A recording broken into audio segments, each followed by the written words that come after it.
Әдемі бір кештерде екі ғашық таныс үйленеді.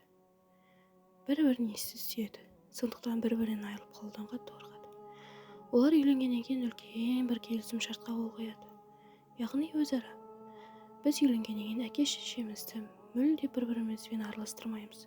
Яғни үйге кірсе кіргізбейміз деп анысушы еді. Бір күні 4 ай өтеді үйленгеннен кейін. Үйге жігіттің әке-шешесі келеді. 1-2 сағат есік қағады, бірақ кетіп қалады. Есік ашылмағаннан кейін.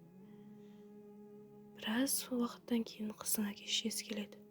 Ары қағады, бері қағады, ешкім ашпайды.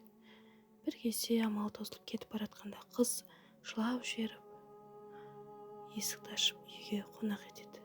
Бірақ жігіт үндемейді. Ай артынан ай өтіп 2 ұлды болады және қызды болады. Қызы дүниеге келгенде дүркіретіп елде болмаған үлкен той жасайды.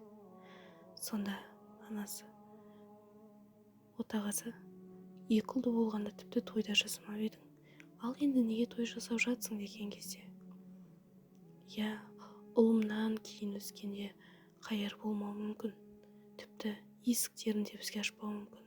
Ал қызым міндетті түрде есігін ашып, бізге төрін көрсетеді деген екен.